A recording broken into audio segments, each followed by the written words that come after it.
On the evening of March 22nd, 2020, residents of a small apartment building in Yulin, China, noticed something was wrong. The sewage system was blocked. Water wasn't draining. A foul smell hung in the air.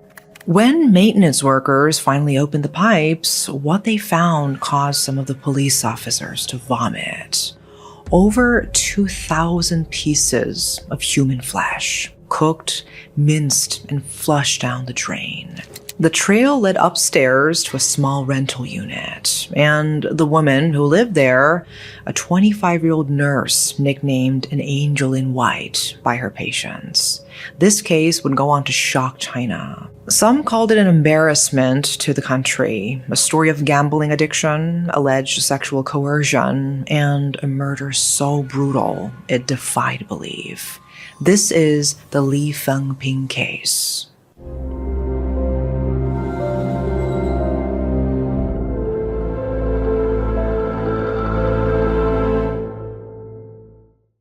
Let's rewind. To understand how we got here, we need to go back to the beginning, to a girl from a poor village who dreamed of a better life.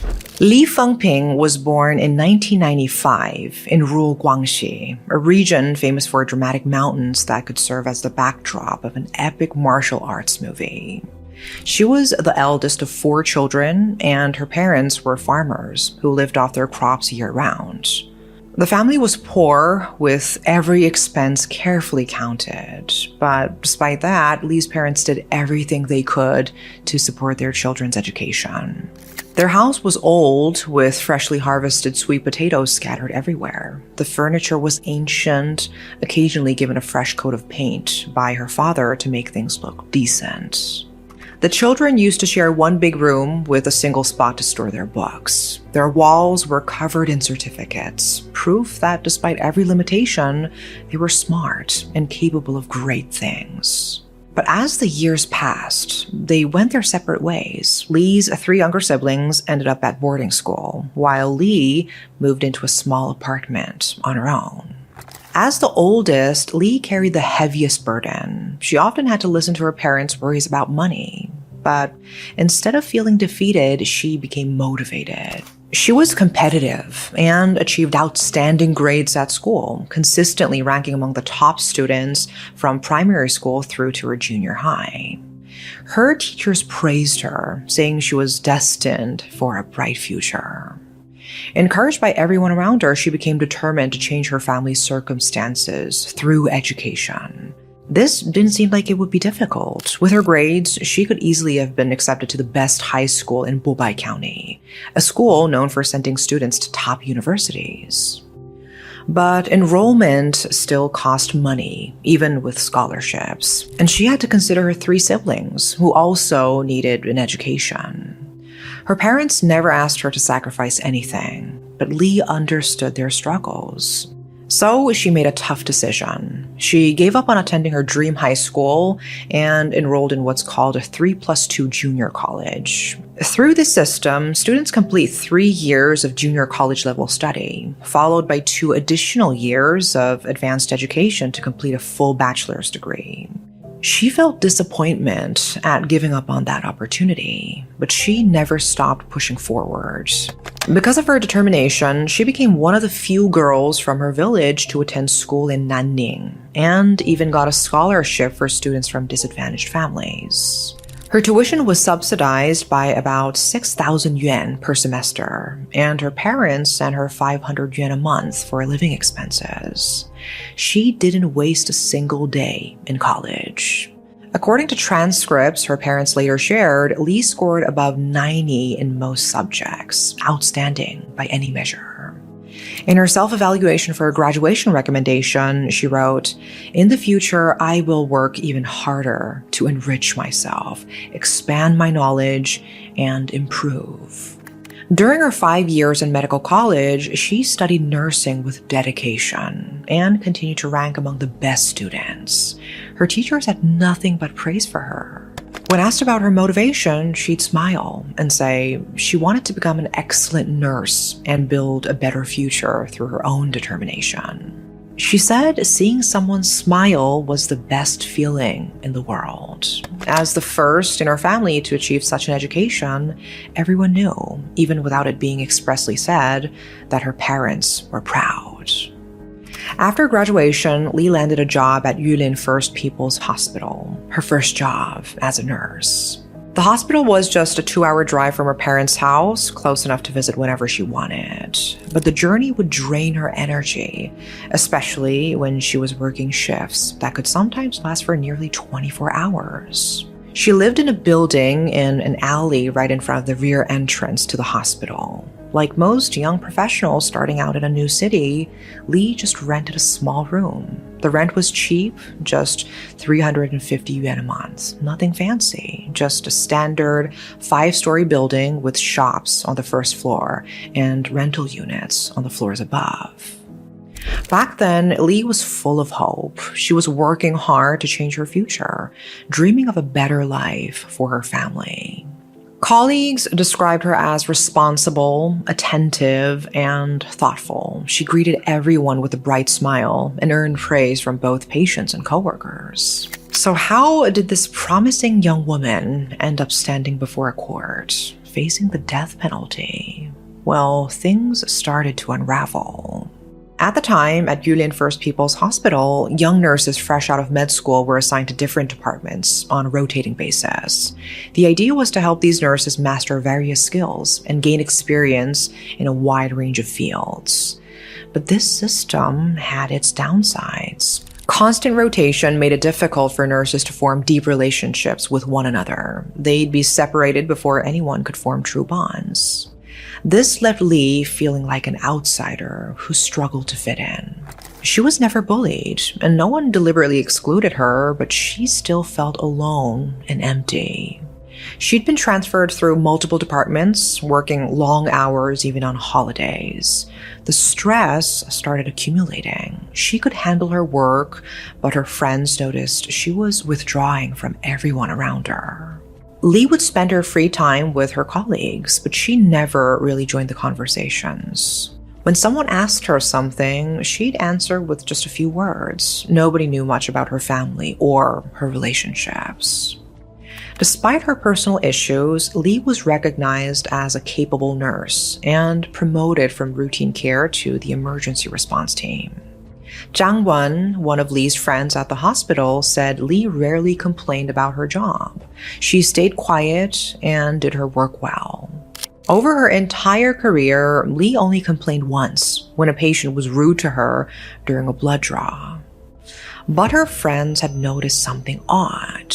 Lee seemed to be having financial problems. Her salary at the hospital ranged from 5,000 to 8,000 yuan, depending on her shifts, a decent income for Yulin. But during the 2 years before the incident, Lee kept saying she was short on cash. People started wondering why. Her apartment was cheap. She wasn't the type to splurge on luxury items or jewelry. So where was the money going? The answer was a game called Lucky Airship. It works in a similar way to the lottery. Players have the numbers 1 to 10 and have to choose the order in which they think the numbers will appear. The more numbers players guess correctly, the more they can win. Lee was introduced to the game around 2018 and quickly got hooked. Her wins weren't huge, but they were enough to make her feel like she had some kind of skill. She started researching strategies to calculate the lottery outcomes in an attempt to double her income. She became pretty serious about it, and she wasn't the only one at the hospital who played. Groups would gather, shouting out numbers and debating odds. Lee joined them. They shared food, snacks, and laughter. When someone won, it felt like everyone won. When someone lost, the others would tease them. If you didn't know better, you'd think they were just friends playing regular online games, not burning through thousands of yuan gambling. Gradually, the bets got bigger. Lee wasn't satisfied with small gains anymore. She wanted more. She wanted the rush of winning big. What started as tiny bets turned into serious gambling until she was spending her entire salary on her addiction. When that ran out, she dipped into her hard-earned savings, chasing the dream of getting rich overnight. But Lucky Airship brought her no luck. Instead, it dragged her into an abyss. She started losing repeatedly, tens of yuan, then thousands. At one point, she lost tens of thousands in a single day. Sure, she once won 100,000 yuan, but compared to her total losses, that win barely made a dent. In total, she had transferred 2.9 million yuan from her bank account to the platform, which is around 410,000 US dollars. The more she played, the more she lost. Watching her savings disappear bit by bit drove her mad. But she couldn't stop. She clung to the hope that she'd win it back. Eventually, the reality of her financial situation started setting in. She became anxious, restless, plagued by insomnia, and looked lifeless during the day. The cheerful, optimistic Li Fengping was gone. In her place stood someone else, a woman who was constantly irritated and couldn't control her temper. She isolated herself, spent her time sitting alone, and refused to talk to anyone. And then what seemed like a ray of light appeared. A man named Luo Yuanqian, the deputy chief physician of the hospital's spinal orthopedics department. He approached her like a close friend, listening to her problems and even offering to lend her money.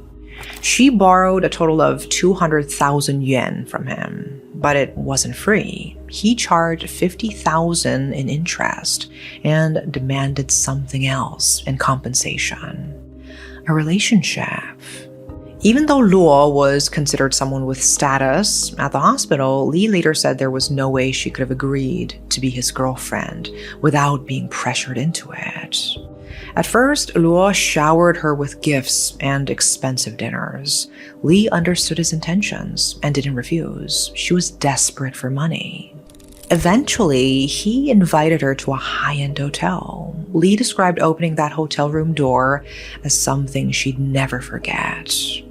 The moment she stepped inside, she saw Luo naked on the bed, the sight she called disgusting. She wanted to leave immediately, but he threatened to destroy her career, and she felt she needed to protect her family. For money and to shield her family, she endured the humiliation from a man 26 years older than her. She thought that as long as she went along with his demands, he wouldn't tell anyone about their so-called relationship and would keep providing money to cover her gambling debts. So she kept borrowing from him again and again. Luo rented a room for Li near the hospital on March 18, 2020, but it didn't feel like a home. It felt more like a gilded cage with invisible chains to keep her trapped, a place for Luo to satisfy his desires whenever he wanted. In Luo's mind, everything he did was out of love. He wanted her as his lover, available to him anytime. He even fantasized about starting a family with her. Li felt no love at all, only disgust. She hated Luo from the depths of her being. She felt coerced. She had never wanted to have sex with him, but the money and threats made her comply. She felt like a toy used by Luo, stripped of all dignity. She wanted to escape countless times. She even attempted 3 times to take her own life, but all 3 attempts failed. She thought about reporting Luo for rape, but she always stepped back from making that call. Afraid of his threats, afraid he might hurt her family back home. The harassment didn't stay in the apartment. It continued at the hospital, filling Li with shame. As time passed, Luo's demands grew more extreme. Eventually, he started pressuring her to have his child. She tried to break free, which led to explosive arguments. Their biggest fight happened on the evening of March 20th, 2020, when Luo again demanded she bear his child, enforcing himself on her. Later, when she lay in the darkness, unable to sleep from crying, she looked over at Luo, sleeping beside her. All she felt was disgust. This man had ruined everything, taken her dignity, and made her life so unbearable that she wanted to escape by any means necessary. The surge of rage brought her to a decision. She wanted Luo dead. She wanted to start a new life without him. Lee looked around for something that could help. Her eyes landed on a power cord sitting on the computer desk. She quietly grabbed it and gently wrapped it around Luo's neck. Then she pulled as hard as she could, pouring all her hatred and despair into her actions. Luo woke up and started struggling. The more he fought to loosen it, the tighter she pulled. Gradually, his movements weakened. Finally, he stopped breathing. When he went still, Lee released the cord and collapsed to her knees. She stared at Luo's lifeless body and felt something like relief. She'd finally gotten rid of him. But she'd also committed an unforgivable crime. After confirming he was dead, she grabbed his hand and used his fingerprint to unlock his phone. She transferred 98,000 yuan to her Alipay account. On her own phone, she searched how to dispose of a body and then threw away her blood-soaked clothes. Throughout the day, Luo's wife had been trying to reach him. To avoid raising suspicion, Lee took Luo's Apple Watch and replied to her messages, pretending to be Luo. The messages said he'd be away for several days due to an urgent surgery and couldn't take calls. Having bought herself some time, Lee then spent that night with his lifeless body. The next morning, she dressed neatly and went to work as if nothing had happened. Her coworkers actually noticed her mood seemed better than usual. Between the end of Lee's shift on March 21st and the start of Lee's night shift the next day, she had about 20 hours alone in that room. And she was busy. She dismembered Luo's body piece by piece, trying to destroy the evidence. She used everything she learned about human anatomy through nursing to break down his body into thousands of pieces. She severed his legs and arms and separated the flesh from the bones and even crushed the bones themselves. Trial records show that the police later recovered 2,368 pieces of minced flesh. Not just minced, cooked. She hid the bones under her bed and flushed the cooked flesh down the toilet. When the news broke, many people couldn't believe what they were reading. How could a small woman have the strength to spend hours and hours chopping flesh, crushing bones, and cooking them? People say that when rage consumes you, you can summon strength you never knew you had. That's what people believed happened to Lee. On the afternoon of March 22nd, Luo's wife called the hospital, asking about her husband's whereabouts. To her surprise, he hadn't had any surgeries scheduled for a few days. She contacted the police and filed a missing persons report. At around 5 p.m., Lee left her apartment. Outside, she heard people talking about a sewage blockage affecting many residents. A nurse and her husband living in the building had called a plumber who had found something strange in the sewage system. Worried it might be something serious, they called the police for help. The police arrived and examined the pipes. What they found wasn't trash or a dead rat. It looked like human remains. Officers immediately secured the scene and launched an investigation. The remains were sent for DNA analysis, while other officers traced the pipes to their source, which led them to the room inhabited by Li Fengping. At 1 a.m. on March 23rd, Li had just finished her night shift when police took her in for questioning. Meanwhile, the autopsy revealed Valium in the victim's liver, indicating Luo had consumed anti-anxiety medication shortly before his death. This type of medication can cause weakness and dizziness. Police arrested Lee as the sole suspect. She confessed to the murder. According to the investigation, in the period between January 17th and March 18th, Luo transferred a total of 124,000 yuan to Lee's bank account, and another 12,509 yuan to her through WeChat. When asked why she'd murdered Luo, Lee claimed she'd been coerced into sex, which drove her to a breaking point and ultimately led to her killing him. In the original trial, investigators found evidence of an improper relationship between the victim and Lee. However, they found no additional evidence that Lee had actually been forced into sex with Luo. The court stated that the only evidence supporting her claim of coercion was her own testimony. Nothing else backed it up. They pointed out that if Lee had truly been forced by Luo, why did she keep going to the hotel? Why did she let him freely enter the rented apartment? Her phone and Luo's phone were both examined, but the threatening message she mentioned were gone. Police said there was no way to recover them. This sparked a heated debate online. Some questioned whether someone had interfered with the investigation. How could chat records possibly be impossible for professional forensic teams to recover? Adding to the controversy, during the first trial, Lee mentioned wanting to tell the prosecutor about the rape during the review stage. But the prosecutor forgot to include her statements in the interrogation transcript. Because of this, she had to make her statement directly in court, which led the judge to view her claims as one-sided. But Lee was also suspected of fabricating parts of her testimony. Despite claiming Luo had coerced her, she refused to answer many detailed questions about the coercion. At one point, she said Luo had forced her to break up with her boyfriend.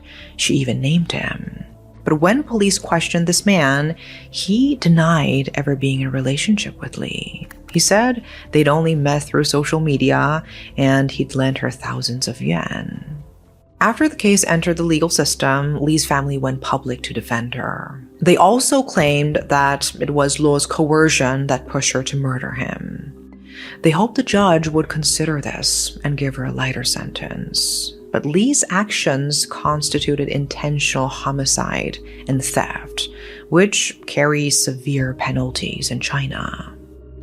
On October 30th, 2020, the Yulin Intermediate People's Court of Guangxi Zhuang Autonomous Region sentenced Lee to death. She was also deprived of political rights for life, given an additional 5 years in prison, and fined 30,000 yuan.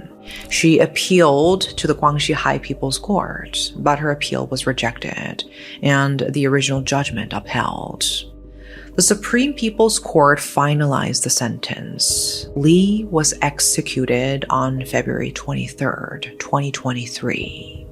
The sentence devastated her family. Lee, once known as a kind, soft-spoken girl who only wanted the best for her family, was executed for murder.